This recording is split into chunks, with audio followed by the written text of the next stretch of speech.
अजीज़ों और दोस्तों, आदाब और नमस्कार। पिछली वीडियो में हमने चर्चा की थी कि भारत में कुछ ऐसे लोग हैं जो कि नफरत फैलाने का काम कर रहे हैं। ऐसे लोग यहाँ के मूल निवासियों से नफरत करते हैं, उन्हें तुच्छ या हीन समझते हैं और अपने को श्रेष्ठ समझते हैं। इस नफरत फैलाने के काम में वे तरह तरह के हथकंडे भी अपनाते हैं।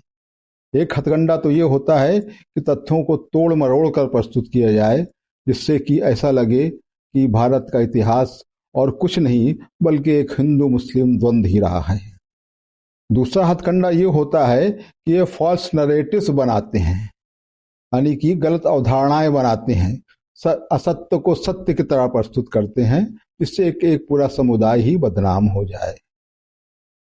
वर्तमान में क्योंकि मुख्य निशाना मुस्लिम समुदाय है, इसलिए मुस्लिम समुदाय के विरुद्ध जो फॉल्स नैरेटिव्स बनाए गए हैं उन पर हम चर्चा करेंगे।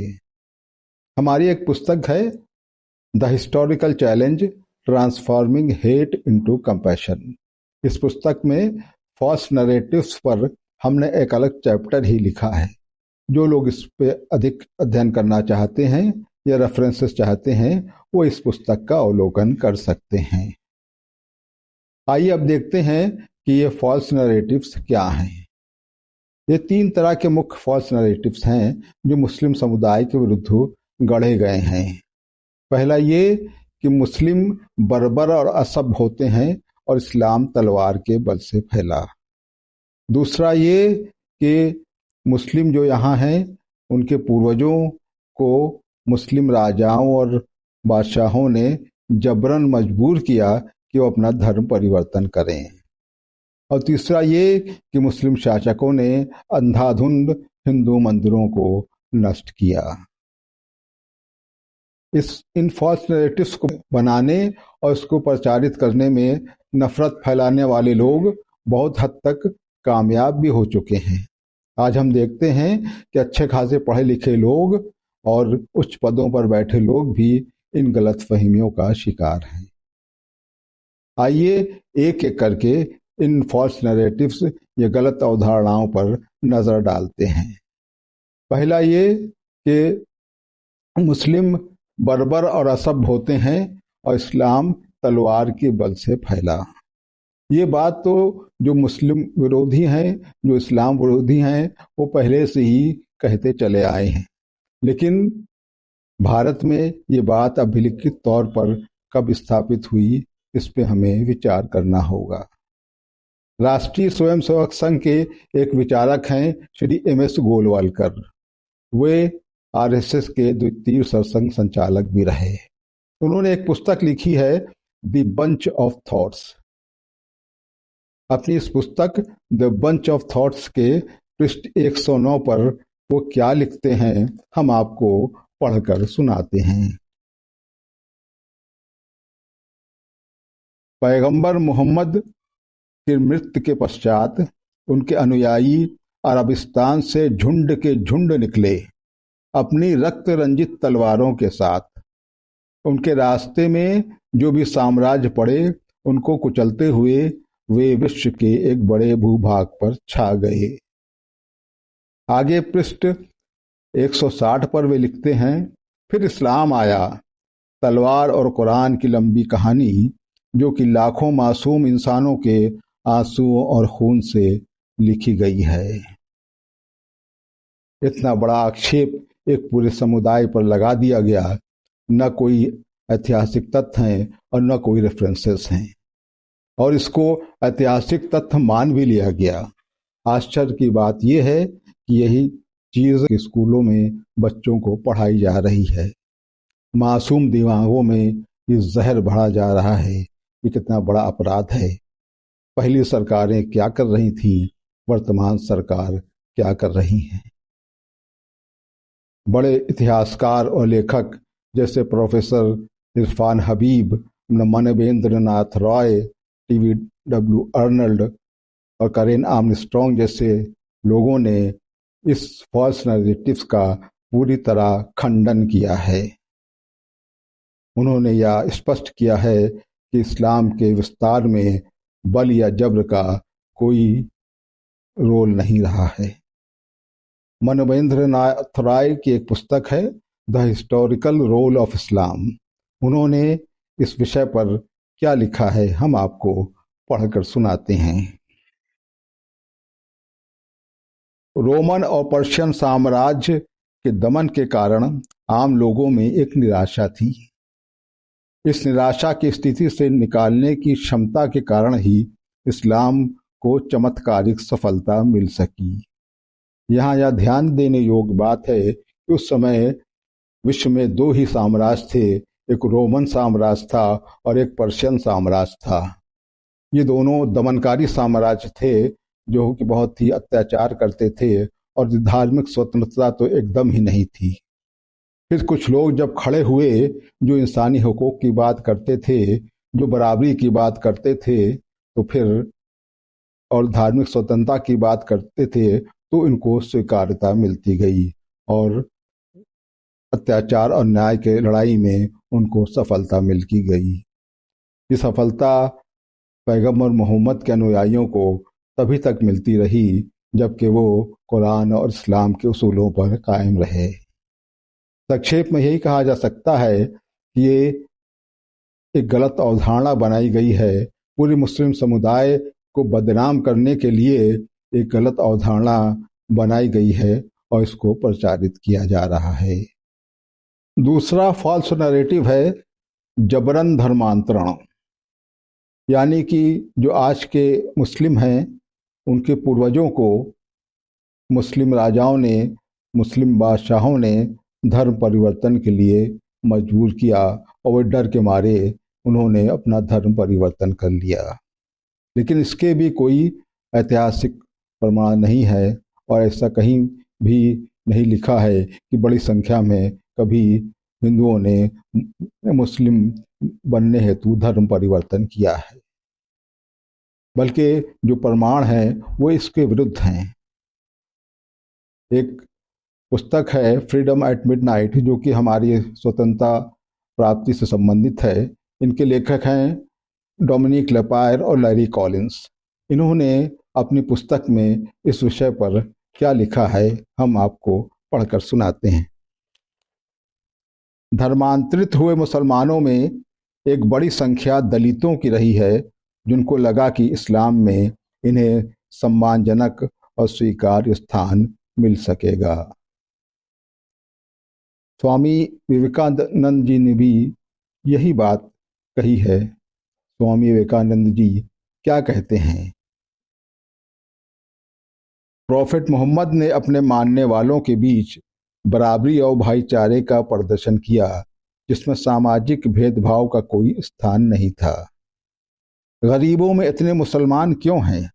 यह कहना बेवकूफ़ी है कि वे तलवार के डर से मुसलमान बने। जमींदारों और पुजारियों से मुक्ति पाने के लिए उन्होंने ऐसा किया। संक्षेप में हम यही कह सकते हैं कि यह भी एक मनगढ़ंत बात है जो कि फैलाई गई है। हिंदुओं का मुसलमान होने का धर्म परिवर्तन एक धीमी और शांतिपूर्ण प्रक्रिया रही है। यह कहना कि हमारे पूर्वज डरपोक थे या लालची थे, ये उनका अपमान है। ऐसा कहना उचित नहीं था। ये उनका अधिकार था कि कौन सा धर्म स्वीकार करते हैं और उनकी आस्था क्या है। आज हमारा अधिकार है हम कौन सा धर्म स्वीकार करते हैं और हमारी आस्था क्या है। यहाँ ये भी ध्यान देने योग्य है कि बलपूर्वक यानी जबरन कोई भी धर्म नहीं फैल सकता है। कोई धर्म तभी फैलता है जब दिलों में उसकी स्वीकार्यता होती है। तीसरा जो फॉल्स नैरेटिव है वो ये कि मुस्लिम शासकों ने मुस्लिम शासनकाल में अंधाधुंध मंदिरों को तोड़ा और नष्ट किया। ये भी केवल एक अनुमान के आधार पर कही गई बात है। इसको कोई ऐतिहासिक प्रमाण नहीं है, बल्कि यहाँ तक कह दिया गया कि लगभग 60,000 मंदिरों को तोड़ा गया। आज कुछ लोग उन्हीं तोड़े हुए मंदिरों को ढूंढते फिर रहे हैं। तत्व तो यह है कि मुस्लिम शासन काल में सबसे अधिक मंदिरों को संरक्षण प्राप्त हुआ। और न केवल मंदिरों को और पुजारियों को संरक्षण प्राप्त हुआ, बल्कि मंदिरों को काफी अनुदान भी प्राप्त हुआ है।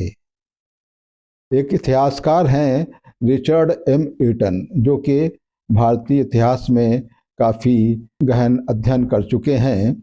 उन्होंने काफी अध्ययन के पश्चात यह बताया है कि मुस्लिम शासनकाल यानी कि करीब 12वीं से 18वीं शताब्दी के बीच केवल 80 ऐसे स्थानों के प्रमाण मिले हैं जहां के हिंदू मंदिरों को नुकसान पहुंचाया गया है, और भी केवल राजनीतिक कारणों से। धर्म के आधार पर या धार्मिक कारणों से किसी भी मंदिर को नहीं तोड़ा गया है। यहाँ यह ध्यान देने योग्य बात है कि मुस्लिम शासन काल से पहले भी ऐसी परंपरा थी कि जब कोई राजा दूसरे राजा पर आक्रमण कर वहां जीत हासिल कर लेता था, तो वहां उससे संबंधित, हारे हुए राजा से संबंधित जो मंदिर होता था उसको तोड़ देता था या नष्ट कर देता था, जिससे कि यह स्थापित हो सके कि अब हारे हुए राजा का साम्राज्य समाप्त हो चुका है। इससे वहां के राजा को नुकसान होता था, हारे हुए राजा को, वहां के मंदिर से संबंधित लोगों को नुकसान होता था।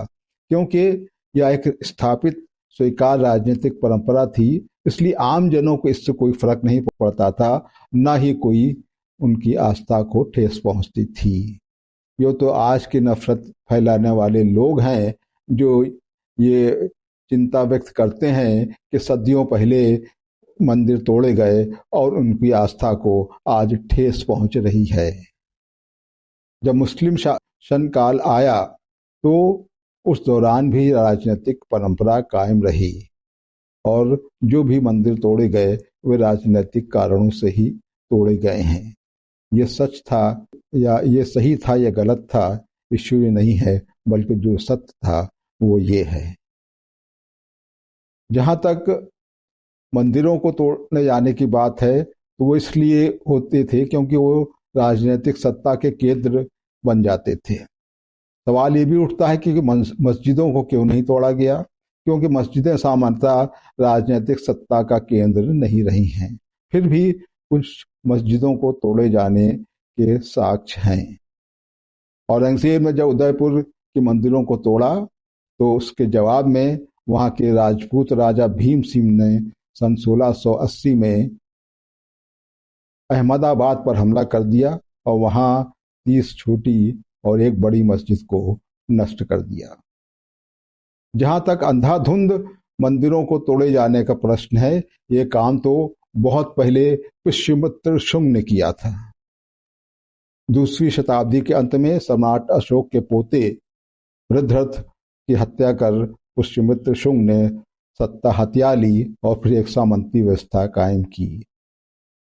बौद्धों पर काफी जुल्म किया गया और बौद्ध विहारों को काफी बड़ी संख्या में नष्ट किया गया, लेकिन नफरत फैलाने वाले लोग इस अंधाधुंध मंदिरों को तोड़े जाने का कोई जिक्र नहीं करते हैं। इसके बाद कश्मीर में 8वीं और 11वीं शताब्दी के बीच हिंदू राजाओं ने ही काफी मंदिरों को तोड़ा और उनको नष्ट किया। कश्मीर के एक राजा हर्षदेव थे जिन्होंने मंदिरों को लूटने के लिए एक विभाग ही स्थापित कर दिया था। संक्षेप में यही कहा जा सकता है कि जो फॉल्स नैरेटिव गढ़ा गया है ये मुस्लिमों को बदनाम करने के लिए गढ़ा गया है।